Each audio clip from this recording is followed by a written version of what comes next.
posibilidad de charlar con el diputado Carlos Castañeto, que nos da unos minutitos. Carlos, ¿cómo está? Gerardo Puig, Ale Fernández Guida, te saludan, ¿todo bien? ¿Qué tal? Buenos días, ¿cómo están? Bien, muy bien. Carlos, me meto de lleno en un tema que puntualmente le quería consultar y tiene que ver con el anuncio que hizo recientemente el gobierno intentando que la gente utilice los dólares del colchón, como le ha dicho Caputo y también todos sus funcionarios. Usted, un exfuncionario de AFIP, entiende cuál puede ser el impacto, el alcance que tenga esto y los problemas que se pueden llegar a generar. Para ir desmenuzándolo, ¿qué es lo que más le preocupa, si es que algo le preocupa de este anuncio que ha hecho el gobierno? A ver, me parece que hay que dividirlo en dos partes.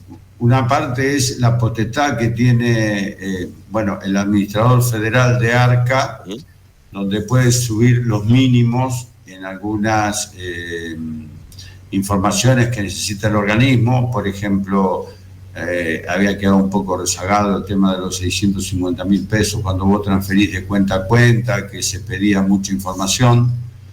Y por otro lado, la preocupación, las modificaciones que hay tanto en el régimen simplificado de impuesto a las ganancias.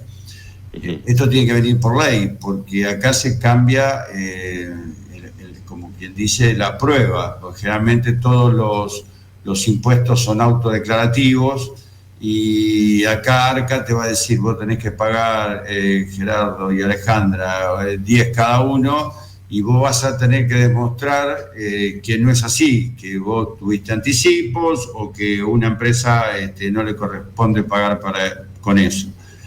Eso produce una contradicción con respecto al régimen de información, ¿no? Porque dice, no se informa, pero vos sabés que el gasto, por ejemplo, en consumo en electricidad está a un monto, los plazos fijos no, otro, tenencia de bonos a otro monto, no te quiero llenar de números, pero para vos demostrar que no tenés que pagar ganancias en cierta categoría, vos vas a tener que mostrar facturación.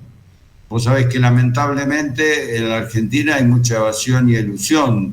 No hay una cultura que enseguida te facturen. Por eso cuando sacamos el compre sin IVA dio tan buenos resultados, porque la gente te pedía el ticket o la factura.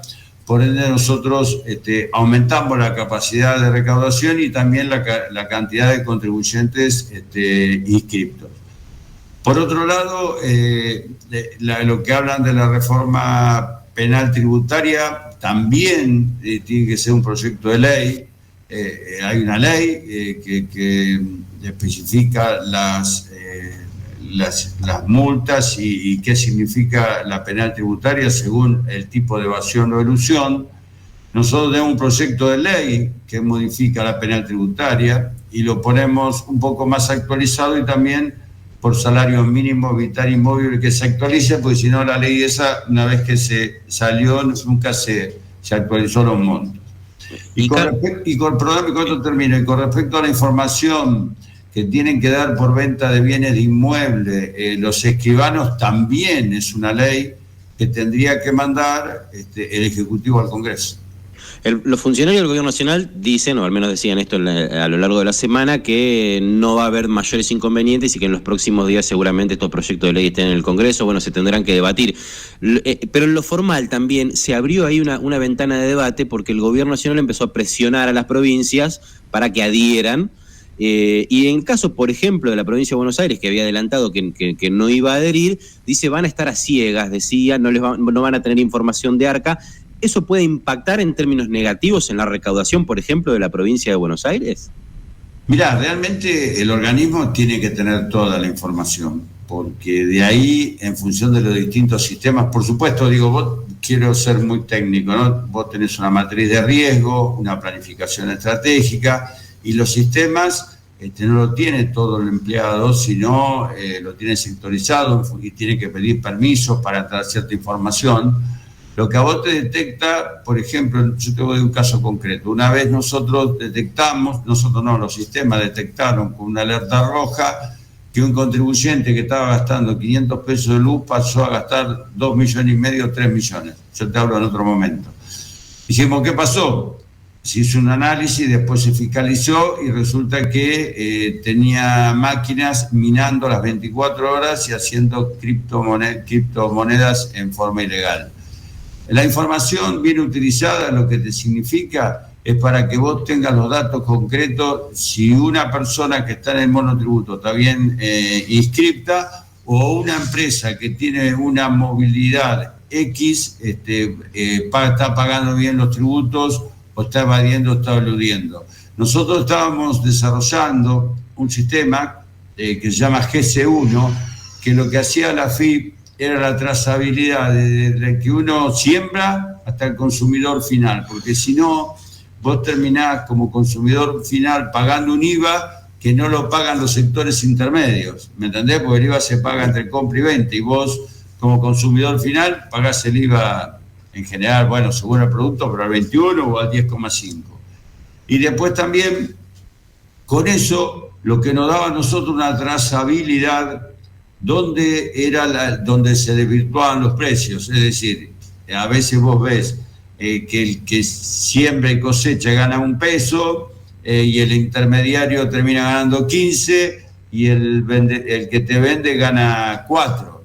Entonces, digo, eso es muy importante en el organismo, al perder la información, porque no es que se llena de papeles, no estoy de acuerdo con que se llene de papeles, es información que entra por sistema automáticamente. Entonces eso te lo pide tanto el GAFI como la OCDE, pero sobre todo en el caso de información es muy importante lo que te pide el GAFI a través de la Unidad de Información Financiera. Bueno, el gobierno tiene el objetivo de que, en definitiva, aquel que tiene sus ahorros los vuelque a la economía. Al menos por el momento, insisten los mismos funcionarios, eso no está ocurriendo. ¿Usted cree que eso puede llegar a plasmarse en términos positivos para el gobierno o entendiendo el tema considera que no es una medida que pueda ser tampoco demasiado favorable? La verdad, Carlos, cuando uno escucha algunas de las cuestiones que se anunciaron, tiende a decir, bueno, quizás no está mal que se modifiquen algunos montos, que se eleven, que estaban muy atrasados, pero bueno, hay toda una lógica de fondo, que es la que usted nos está explicando, que te hacen pensar si efectivamente esto puede llegar a tener, digamos, un costado muy positivo en términos de recaudación, pero quizá no en controlar un montón de otras cuestiones. A ver, yo digo dos cosas. Hubo un blanqueo donde se blanquearon más de 20.000 millones de dólares. Y por otro lado, me parece hoy por hoy que no tiene la seguridad jurídica para que la gente que puede, porque realmente cada vez es menos, porque el trabajador registrado, el 75% gana menos de $1.000.000 de bolsillo, es decir, gana $1.000.000 brutos, si se le saca los aportes, está ganando $800.000, el 75%.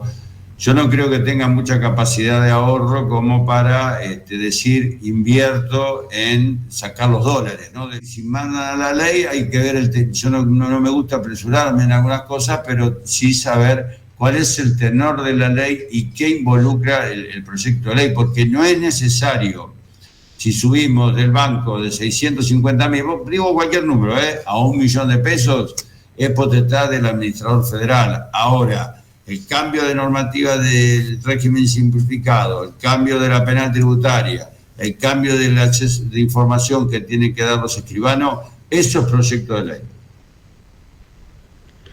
Ale, bueno, también quiero consultarle a Carlos Castanieto, le cuento a nuestros oyentes, el que no están viendo, digamos, en YouTube y nos van escuchando, por ejemplo, en el auto, estamos charlando con Carlos Castanieto. Carlos, vemos que, por ejemplo, la Libertad Avanza hace un acuerdo, al menos es lo que ha trascendido, con el PRO en la provincia de Buenos Aires, un distrito clave en términos electorales. ¿Cuánto le preocupa la interna en el peronismo, que no termine de llegarse a un acuerdo pensando en las próximas elecciones? Si es que lo preocupa.